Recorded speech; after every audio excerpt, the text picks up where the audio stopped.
श्रीराम. आपल्या सर्वांच्या हृदयस्थ वसणाऱ्या आत्मारामास साष्टांग प्रणिपात करून गोस्वामी तुलसीदास रचित श्री रामचरितमानस या ग्रंथातील जो द्वितीय सोपान अयोध्याकांड याचं आपण चिंतन करत आहोत. सज्जनहो, हे आपलाच कथाचिंतन क्रमांक 675. आपण गेल्या चिंतन प्रवाहामध्ये भरताच्या संवादामध्ये असलेली गुह्यता गोस्वामीजींच्या चौपायातून समजून घेतली. किंबहुना संताचे शब्द कसे असतात याचंच वर्णन जणू काही गोस्वामीजींनी केलंय. सुगम अगम मृदू मंजू कठोरे, अर्थु अमित अति आखर थोरे.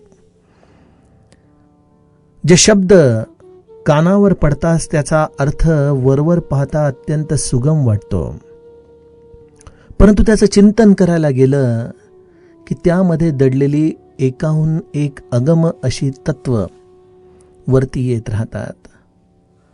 आणि त्याचबरोबर जी वाक्य ही कानाला श्रवण करण्यासाठी अत्यंत सुंदर, कोमल आणि कधी कधी व्यवहाराच्या अंगाने जरी ती कठोर वाटत असली तरी त्या कठोरतेमध्ये देखील एक कोमलताच दडलेली अशी ही संतांची वाणी. आणि त्यातील 6वा आणि महत्वाचा गुण म्हणजे त्यामध्ये अक्षरं अत्यंत थोडी आहेत, परंतु अर्थ मात्र अपार भरलेला आहे. अशा या संतांचा हा संवाद आणि त्याचंच जणू काही हे संत शिरोमणी चरित्र भरत आपण अभ्यासत आहोत. भरताने अत्यंत मोजक्या शब्दांमध्ये अत्यंत विनयाने राजा जनकाला सांगितलं की राजा जनक, ही माझी धृष्टता समजा, परंतु मी आपणास एवढंच सांगू इच्छितो की प्रभू रामचंद्रांचा रुख पाहून त्यांची जशी इच्छा असेल त्या आधारानेच आपण निर्णय घ्यावा आणि तोच सर्वांसाठी अत्यंत हितावह असेल. राजा जनक भरताच्या या वाणीने अत्यंत सुखावून गेले आणि सर्वजण प्रभू रामचंद्रांच्या दर्शनासाठी आणि या धर्मसभेच्या संवादासाठी आता निघालेले आहेत. त्यांच्या जाण्याचा उद्देश हाच आहे, गे जह बिबुद कुमुद द्विज राजो. गोस्वामीजी लिहितायत की सर्व समाज हा प्रभू रामचंद्रांच्या जवळ गेला. ते प्रभू रामचंद्र जेथे देवता रूपी कुमुदांना उमलवणारे सुख या चंद्रमाच्या आधाराने प्राप्त होते. म्हणजे खरं तर या धर्मसंवादातून देवतांचं हितच लिहिलेलं आहे, परंतु इकडं आक्रस्ताळे झालेले स्वर्गातले देव मात्र हे तिघही जण प्रभू रामचंद्रांच्या जवळ चाललेले आहेत. हे तिघही अत्यंत प्रेम विभोर आहेत आणि प्रभू रामचंद्र हे प्रेम आणि संकोचाला वश होणारे आहेत. आणि त्यामुळं आता निश्चितपणे प्रभू रामचंद्र वनवासाचा त्याग करून अयोध्येला परत जातील आणि त्यामुळं सर्व स्वर्गातल्या देवता यांच्यामध्ये हल्लकल्लोळ झालेला आहे. आणि त्याचंच आता प्रतिपादन गोस्वामीजी आम्हाला या स्वर्गातल्या देवतांच्या संवादाच्या आधाराने आजच्या चौपायांमधून सांगणार आहेत. गोस्वामीजी गाऊ लागतात. सुरन सुमिरी सारदा सराही, देवी देव सरनागत पाही. फेरी भरत मती करिनी जमाया, पालू बिबुध कुल करी छल छाया. बिबुध बिनय सुनी देवी सयानी, बोली सुर स्वार्थ जड़ जानी. मोसन कहु भरत मति फेरू, लोचन सहसन सूझ सुमेरू. विधि हरिहर माया बड़ी भारी, सोऊन भरतमती सकई निहारी। सोमती मोही कहत करु भोरी, चंदिनी कर की चंड कर चोरी। भरत हृदय सिय राम निवासु, तह की तिमिर जह तरनी प्रकाशु।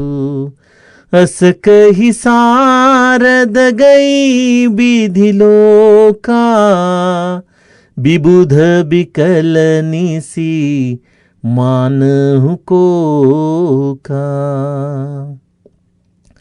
सुर स्वार्थी मलिन मन, कीन्ह कुमंत्र कुठाडू। रचि प्रपंच माया प्रबल, भय भ्रमरती उचाटु सियावर। रामचंद्र प्रिय हो।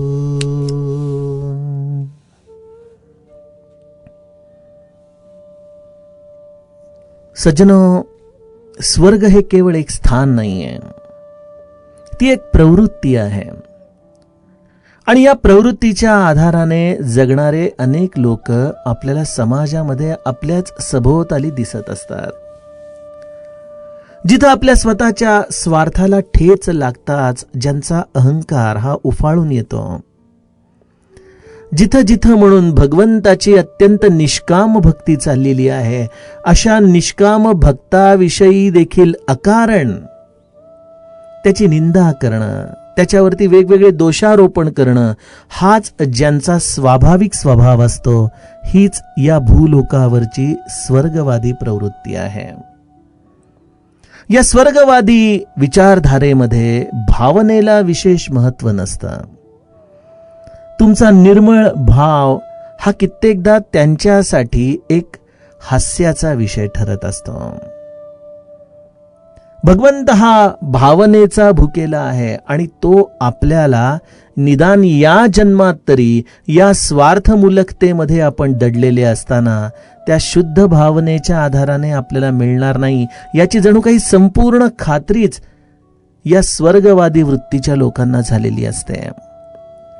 आणि त्यामुळं बऱ्याचदा या अशा निष्काम भावनेला काहीतरी तोडून मोडून त्यामध्ये आपला स्वार्थ कालवून त्या सर्व गोष्टींच्या आधाराने आपली पोळी भाजून घेणारी मंडळी ही जशी आपल्याला समाजामध्ये आजही दिसतात, तशी चित्रकूटवरती भरतजी आणि त्यांच्या समवेत आलेले वसिष्ठ आणि राजा जनक हे जणू काही त्यांच्या या अतिशुद्ध भावनेतून प्रभू रामचंद्रांना अयोध्येला परत नेण्यासाठी गळ घालणार आणि त्यातून रावणाच्या वधाच्या कार्यासाठी जे प्रभू अयोध्येतून बाहेर पडलेले आहेत ते पुन्हा या राजगादीकडे ओढले जाऊन आपल्या कार्याला विलंबित करणार.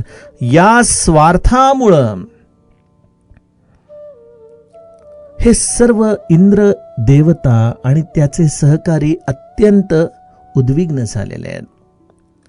आणि मग अशा आपल्या या स्वार्थाच्या आड जो कोण येतो आहे त्याचा कुठल्याही परिस्थितीमध्ये कुठल्याही प्रकाराने काटा काढणं हेच या स्वार्थमूलक लोकांची वृत्ती जी आपल्याला समाजामध्ये दिसते. त्याप्रमाणे ही सर्व इंद्रदेवता मंडळी मनामध्ये विचार करू लागले. रचहु प्रपंच ही पंचमिली, नाहीत भयहु अकाजो. ही सर्व देवता एकत्रित येत आहेत आणि सगळेजण म्हणतात की काहीतरी छल कपट आता आपल्याला केला पाहिजे, नाहीतर आपलं हे काम बिघडलंच म्हणून समजा. सर्वजण मनामध्ये विचार करू लागतात की या क्षणी सगळ्यात सोपा मार्ग काय आहे प्रभू रामचंद्रांना वनवासात ठेवण्याचा. आणि या बाबतीमध्ये खलबत करण्यामध्ये या लोकांचा हात कोणीच धरू शकत नाही बरं का. स्वर्गातले देवता एकमेकांकडे पाहू लागले आणि म्हणाले की आत्ताच्या क्षणी साधा सरळ सोपा उपाय आहे, ते म्हणजे भरताच्या मनामध्ये अयोध्येच्या राजगादीबद्दल कुठतरी स्वार्थाचा अंश निर्माण करणं. भरताचं जर मन थोडं जरी आपण अयोध्येच्या राजगादीकडे आकृष्ट करू शकलो तर आपलं कामच झालं. कारण प्रभू रामचंद्र हे स्वसंवेद्य आहेत. ते भरताच्या हृदयामधल्या प्रत्येक अंश जाणतात आणि त्यामुळं ते निश्चितपणे भरताच्या हृदयामध्ये जर हा कणभर जरी आपण दांभिकतेचा अंश आणू शकलो तर त्या क्षणी ते भरताला त्यागून वनवासामध्ये कुठेतरी खोलवर निघून जातील आणि भरताला अयोध्येची राजगादी सांभाळण्याशिवाय दुसरा कुठलाही पर्याय राहणार नाही. सगळ्यांना पटलं की फार उत्तम उपाय आहे. भरताच्या मनामध्ये कुठंतरी थोडी तरी या राजगादीबद्दल आसक्ती निर्माण करायची. सज्जनो, आपणही बघतो समाज जीवनामध्ये अनेकदा या त्यागाची परिभाषा करणारी लोक खूप मिळतात. विशेषतः राजकारणाच्या क्षेत्रामध्ये आपण बघतो की एखादी गोष्ट बोलणं आणि ती वस्तू करणं यामध्ये जमीन आसमानाचा फरक आपल्याला पदोपदी या लोकांच्या आचरणात दिसतो. मी याच्यासाठी हा त्याग करेन, मी याच्यासाठी आमरण उपोषण करेन, मी याच्यासाठी सर्व काही माझं पणाला लावीन, अशा गोष्टी करणारे अनेक लोक दिसतात. परंतु जेव्हा खरोखरच काहीतरी करायची वेळ येते त्यावेळेला अंश देखील त्यांच्या शब्दाप्रमाणे त्यांचं आचरण होऊ शकत नाही. यामागे खरं तर मूळतः स्वार्थ भावना असते आणि त्यामुळे त्या गोष्टी सुटू शकत नाहीत. त्यापेक्षा आणखीन आपण जर मध्यम स्वार्थाच्या भूमिकेवरती बघितलं तर घराघरामध्ये वडीलधारे मंडळी हे ज्येष्ठच आहेत, परंतु त्यांना देखील आपल्या आयुष्यामध्ये कुठल्या तरी टप्प्यावरती आपली मुलं मोठी झाली आहेत याची जाणीव व्हायला पाहिजे. अन्यथा तुम्हाला काहीच कळत नाही असं 60ला आलेल्या मुलाला देखील बऱ्याचदा वडिलांकडून ऐकावं लागतं. मनुष्याला आपल्या हातातल्या गोष्टी बऱ्याचदा सोडवत नाहीत. ही अशी आपल्याला स्वार्थमूलकता जगामध्ये अनेक टप्प्यांवरती दिसते. सज्जनो, बऱ्याचदा आपण केवळ तोंड देखलेपणाने म्हणतो, अहो त्यात काय, घेऊन जा ना, परंतु मनामध्ये कुठेतरी धाकधूक असते की परत नाही आणून दिलं तर काय करायचं. म्हणजे बहुतांश वेळेला आपल्या मनामध्ये कुठेतरी स्वार्थाचा अंश दडलेला असतो. कदाचित आमची वैखरी जरी निष्कामतेची, निस्वार्थतेची आम्हाला शाब्दिक ग्वाही देत असली तरी आपलं मन आतमध्ये कुठेतरी वेगळ्या पद्धतीने विचार करत असतं. हे आपण आपल्या स्वतःच्या हृदयामध्ये उतरून बघितलं तर आपल्याला निश्चितपणे कळतं. या इंद्रदेवतांच्या आधाराने जणू काही भरताच्या निष्कामतेचीच ही कसोटी चाललेली आहे. आणि किती कसोटी घ्यायच्या या संताच्या. मला वाटतं संत होणं हे अग्निपरीक्षा आहे, अग्निदिव्य आहे, हे ठीक आहे, परंतु या समाजाला काही स्वतःचा सारासार विचार आहे की नाही. भरत जसे अयोध्येमधून निघालेले आहेत तशा केवळ अग्निपरीक्षाच त्यांच्या मागे आहेत. कोणी कोणी नाही घेतली. निषाद राजाचं समजू शकतो, तो एक शिकारी, तो एक तामसी वृत्तीच्या आधाराने आपलं उदरभरण करणारा जीव होता आणि त्यामुळं त्याने 3 वेगवेगळ्या टोकऱ्यांमधून 3 वेगवेगळ्या प्रकारचे नजराणे भरतासमोर आणले त्याची वृत्ती जाणून घेण्यासाठी. परंतु भरद्वाज मुनी हे तर महामुनी आहेत.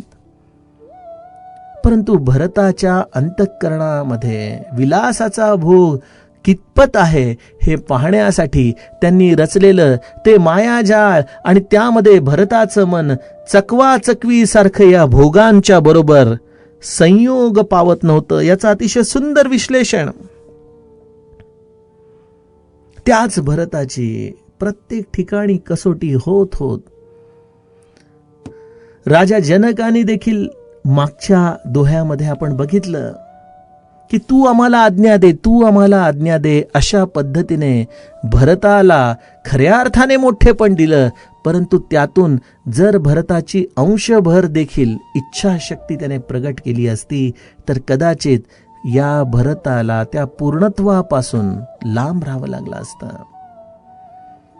आणि त्याच भरताची, ज्यांची खरं तर लायकी नाही, अशा स्वार्थी देवतांनी देखील ही एक प्रकारे परीक्षाच मांडलेली आहे. आणि काय करावं त्या परीक्षेसाठी? त्यांनी आपलं नेहमीचं शस्त्र उगारलं, ज्या शस्त्राच्या आधाराने त्यांनी प्रभू रामचंद्रांना वनवासात जाण्याचं षडयंत्र रचलं. तेच षडयंत्र पुन्हा ते चित्रकूट पर्वतावरती रचू पाहत आहेत. कुठलं षडयंत्र? बघा, जेव्हा अयोध्येमध्ये घोषणा झाली की उद्या प्रभू रामचंद्रांच्या युवराज पदाचा राज्याभिषेक आहे, त्यावेळेला ज्या पद्धतीने समस्त अयोध्यावासी त्या रात्री आनंद व्यक्त करत होते आणि स्वर्गातले देवता चिंतातूर होऊन विचार करत होते की काय करावं, काय करावं. आणि त्यावेळेला सर्व देवतांनी अत्यंत आर्ततेने शारदा मातेला विनंती केली. शारदा माता देवतांच्या बोलवण्यावरून त्यांच्या समोर गेली. आणि जेव्हा शारदा मातेने त्यांची वृत्ती बघितली, तेव्हा मनामध्ये विचार करू लागली की एवढ्या मोठ्या पदावरती राहणारे, एवढ्या मोठ्या घरांमध्ये राहणारे असे हे स्वर्गनिवासी मंडळी, परंतु यांचा विचार किती नीच आहे, किती संकुचित आहे. परंतु या देवतांच्या इतक्या विनवणीला शेवटी या शारदेला बळी पडावं लागला. आणि अयोध्येमध्ये प्रत्येकाच्या हृदयामध्ये त्या शारदा मातेने बघितलं की कोणाची बुद्धी आपण पालटू शकतो. आणि तिला त्यावेळेला ही कुबडी मंथरा हे एक असं पात्र सापडलं जी अयोध्येची नव्हती, बाहेरून आली होती. तिची मती या शारदेने बिघडून टाकली. आणि जसा एखाद्या पेटीतला सडका आंबा समस्त पेटीला खराब करून टाकावा, त्याप्रमाणे मंथरेच्या बरोबर झालेला कैकईचा कुसंग, आणि त्या कुसंगातून हे एवढं मोठं रामायण त्या रात्री अयोध्येमध्ये घडलं.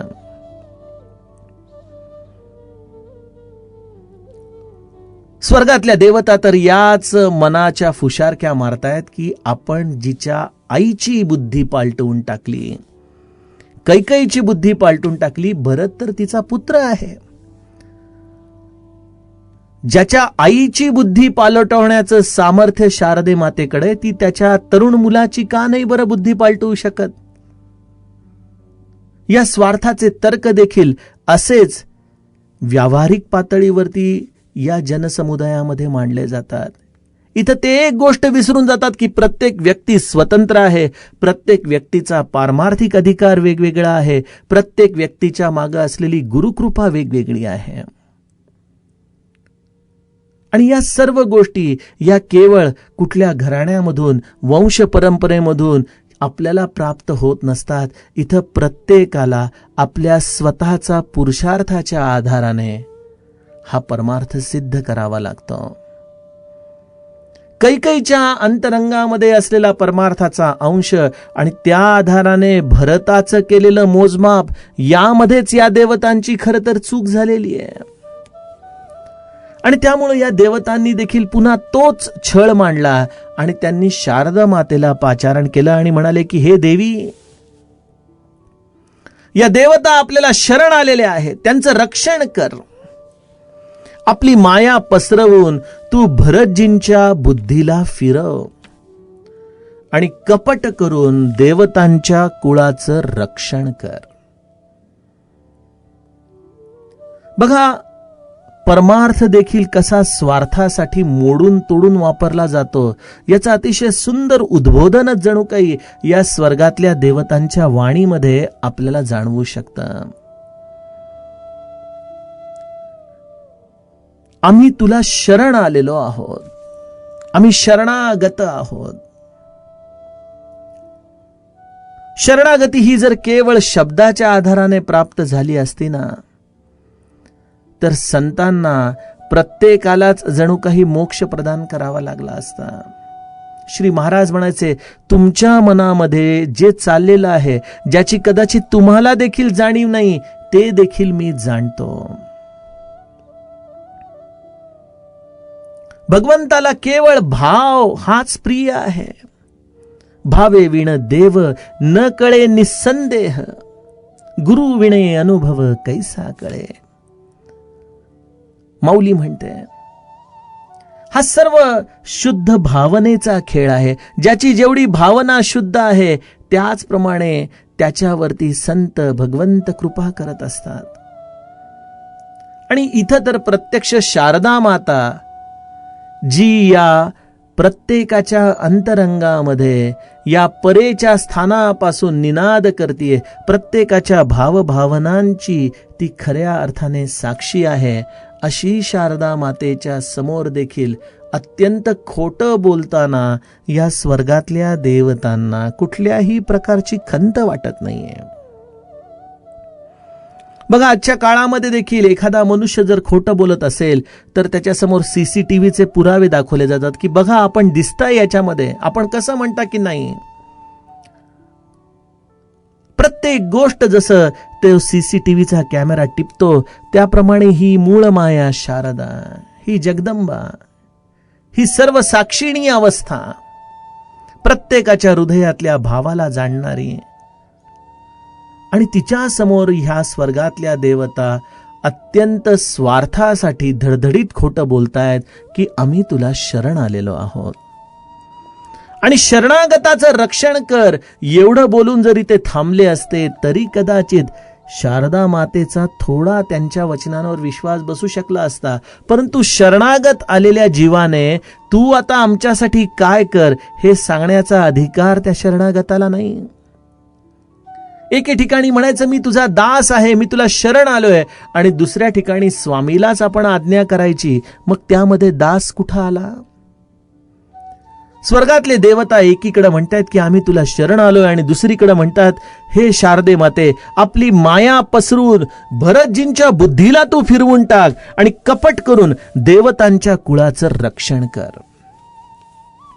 बघा, जर एखाद्या या अशा प्रसंगामध्ये इंद्रदेवता स्वतःहून चित्रकूटावरती गेला असता आणि प्रभू रामचंद्रांना अत्यंत विनयाने प्रामाणिकतेने त्याने जाऊन जर आवाहन केलं असतं की प्रभू, भरतजींचं प्रेम आम्ही समजतो, परंतु आपण आम्हाला वचन दिलेलं आहे, आपण रावणाचा वध करणार आहात, आम्ही सर्वजण त्याची प्रतीक्षा करत आहे, हे जर त्यांनी समोर जाऊन प्रभू रामचंद्रांना सन्मुखतेने सांगितलं असतं तर प्रभू रामचंद्रांना इंद्राच्या अंतःकरणातला स्वार्थ देखील अत्यंत प्रिय वाटला असता.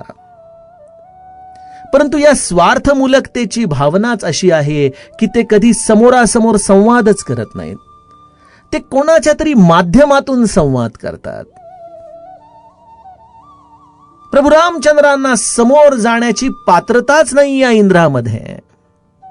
सन्मुख होई जीव मोही जबही, जन्म कोटी अघ नासही तबही.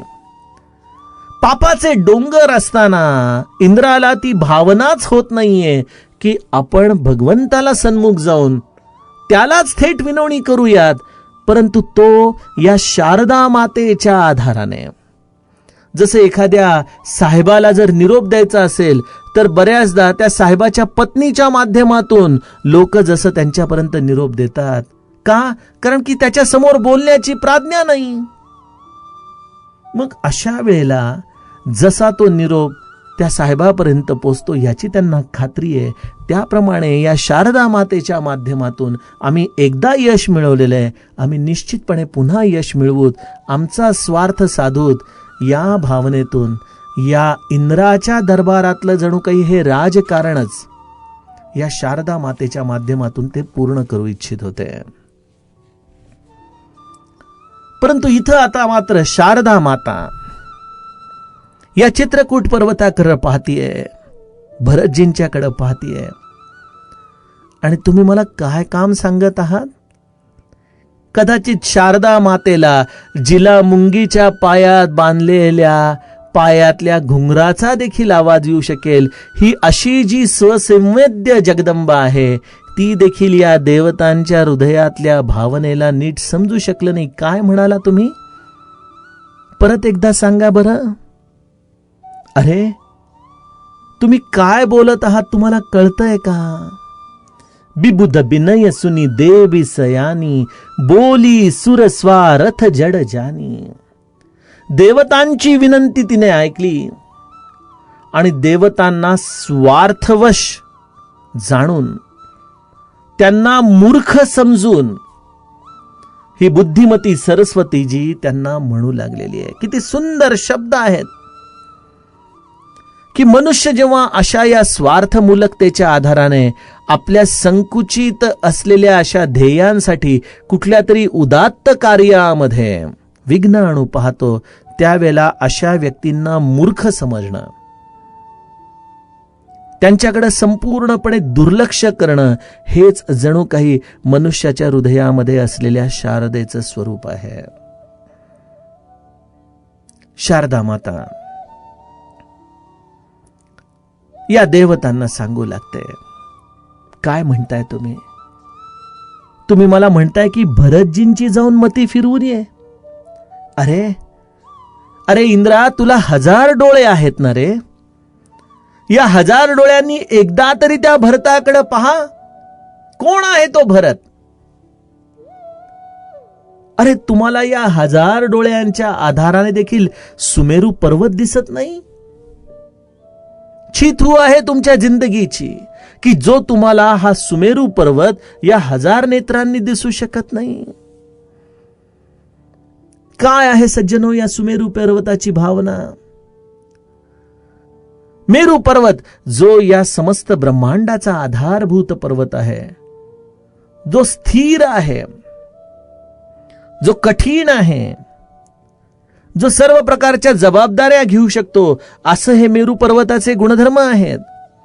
असा मेरू पर्वत हे भरतजींच्या स्थिर मतीचं प्रतीक आहे.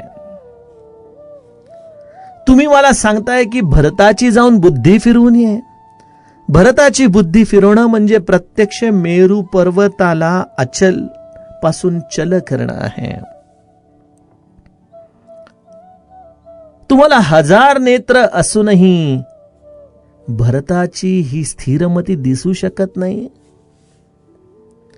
सज्जनो, बऱ्याचदा सर्व प्रकारे आपण एखाद्या व्यक्तीच्या अत्यंत जवळ असतो, परंतु वेळ प्रसंगी जेव्हा त्या व्यक्तीचं आपल्याविषयीचं मत आपल्याला कळतं, त्यावेळेला आपण देखील म्हणतो की अरे इतके वर्ष आपण एवढे सहवासात असूनही त्या व्यक्तीने मला एवढंच ओळखलं का? मनुष्याचा पद, मनुष्याचा अधिकार हेच जणू काही त्याचे नेत्र आहेत.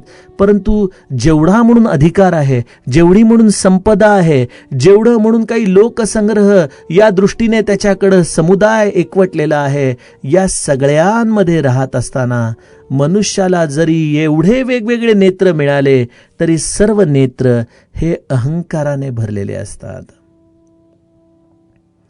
आणि अशा या अहंकाराच्या दृष्टीतून परमभक्ताच्या निष्काम हृदयाची किंमत ही या स्वर्गातल्या इंद्ररूपी देवताला कधीच कळू शकत नाही, कधीच.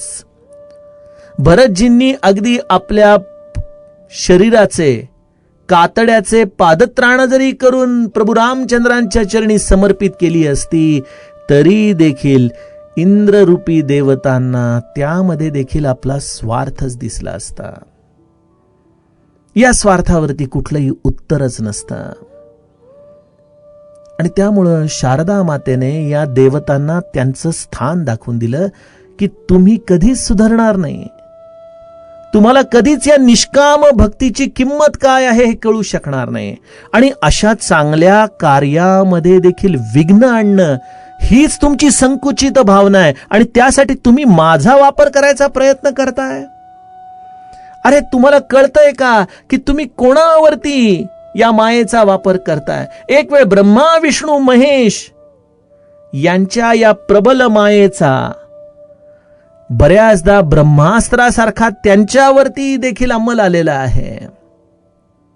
परंतु एका निष्काम हृदयाच्या भक्ताच्या अंतःकरणामध्ये मात्र ही माया ढुंकून देखील बघू शकत नाही. भरतजींच्या बुद्धीकडे पाहणं हे या मायेचं कार्यच नाही. अशा भरतजींच्या बुद्धीला तुम्ही मला फिरवू पाहत आहात. अरे चांदणी कधी प्रचंड किरण असलेल्या सूर्याला चोरू शकते? भरतजी कोण आहेत? भरतजी प्रत्यक्ष सूर्य आहेत, कारण त्यांच्या हृदयामध्ये प्रभू रामचंद्र आणि सीताजी आहेत. ज्यांच्या हृदयामध्ये प्रभू रामचंद्र आणि सीताजी आहे, असं ज्ञानरूपी हृदय ज्यांचं आहे, त्या ज्ञानरूपी हृदयामध्ये अज्ञानाचा अंधकार या सूर्याबरोबर कसा राहू शकेल बरं? आणि त्यामुळं आपण एक करा, हे असे संकुचित विचार करणं निदान भरतजींच्या बाबतीत तरी सोडून द्या. असं म्हणून सरस्वती विशेष त्यांच्याशी काही न बोलता आली तशी परत ब्रह्मलोकाला निघून गेली. देवता अशा व्याकुळ झाल्या की आता काय करावं. आपल्या हातामध्ये असलेलं हुकमी अस्त्र या सरस्वतीचं ते देखील आता गमावून बसलेलो आहोत आपण. आणि भरतजी आता इथं प्रभू रामचंद्रांशी संवाद करणार. आता थोड्याच वेळामध्ये आपलं सर्व कार्य बिघडून जाणार. काय करावं, काय करावं. सगळीकडं त्या देवतांची धावाधाव सुरू झाली. गोस्वामीजी लिहितात, बिबुद बिकल निसी मान हु कोका. रात्री जसा चकवीच्या वियोगामध्ये चकवा बेचैन असतो, दोघांची भेट होऊ शकत नाही, त्याप्रमाणे या देवतांच्या मनाची अवस्था झालेली आहे. जसा रात्री चकवा व्याकुळ झालेला असतो. सर्व उपाय थकले. आता काय करायचं? शेवटचा उपाय. या देवतांनी आपली जेवढी काही ताकद होती तेवढ्या ताकदीच्या आधाराने एक षडयंत्र रचलं. आणि ते षडयंत्र काय? रची प्रपंच माया प्रबल भय भ्रम अरती उचाटू. जेव्हा एखाद्या संताला आपण हरवू शकत नाही तेव्हा त्याच्याविषयीच भय निर्माण करायचं, त्याच्याविषयीच भ्रम निर्माण करायचे, त्याच्याविषयीच अप्रीती निर्माण करायची. असं हे उच्चाटनाचं, या मोहविद्येचं जणू काही जाळं या देवतांनी आपल्या स्वतःच्या बुद्धीच्या आधाराने, स्वतःच्या शक्तीच्या आधाराने भरतजींना सोडून या चित्रकूटावरती पसरवण्याचा प्रयत्न सुरू केला. सज्जनहो, अशा या स्वार्थमूलक देवतांची ही बुद्धी, त्याच्याविषयी जेवढं चिंतन करूत मला वाटतं की आपली बुद्धी देखील अशीच संकुचित होत जाते. त्यामुळे या स्वर्गातल्या देवतांना आपण इथूनच प्रणाम करूयात आणि उद्याच्या कथा विभागामध्ये पुढील उपायांच्या आधाराने पुन्हा एकदा या चित्रकूटाच्या निष्काम प्रेमामध्ये प्रवेश करूयात. जानकी जीवन स्मरण. जय जय राम.